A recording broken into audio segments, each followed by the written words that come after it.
দায়নামো জয়, আপনি লিখেছেন আইডি থেকে, গতকাল আমার বাংলা পরীক্ষা ছিল, সেখানে এমসিকিউ প্রশ্নের অনেকগুলো উত্তর ভুল দিয়ে এসেছি।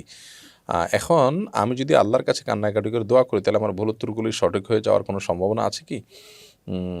ভাই, আল্লাহ রাব্বুল আলামিন এর সাহায্য যদি চান, আল্লাহ তাআলা পারেন না এমন কোনো বিষয় নেই। আল্লাহ চাইলে সব কিছুই সম্ভব। তবে আল্লাহ তাআলার সাধারণ নিয়মের ব্যতিক্রম এটা। আল্লাহ তাআলা ব্যতিক্রম করেন অনেক সময়, কিন্তু সাধারণ নিয়মের খেলাফ এটি, যে যা হয়েছে সেটাকে আল্লাহ উল্টায় দিবেন। আল্লাহ চাইলে অনেক কিছুই পারেন এবং আল্লাহ করেনও মাঝে মধ্যে।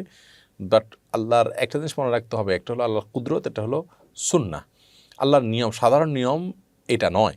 তবে কুদরত মানে আল্লাহর পরীক্ষা, আল্লাহর শক্তি, আল্লাহর সামর্থ্যের কথা যদি বলেন, তাহলে আল্লাহ তাআলা এটা পারেন, এবং শক্তি সামর্থ্যের বিষয়টি আল্লাহ তাআলা মাঝে মধ্যে জাহির করেন, কুদরত মাঝে মধ্যে আল্লাহ জাহির করেন। নরমালি আল্লাহ তাআলার যে সুন্নাহ থাকে দুনিয়াতে, আল্লাহর যে নিয়ম থাকে, সেই নিয়মটাকে আল্লাহ তাআলা আপনার ইয়ে করেন, ধরে রাখেন, বা ওই নিয়ম অনুযায়ী আল্লাহ তাআলা করেন। অতএব আপনি আল্লাহর কাছে ভালো ফলাফলের জন্য দোয়া করবেন, আল্লাহ আপনি আমার ফলাফল যেন ভালো হয়, আমার ভুল অ্যান্সার করার কারণে যে ক্ষতি হয় সেটা যেন পুষিয়ে যায়, সেজন্য আপনি দোয়া করবেন।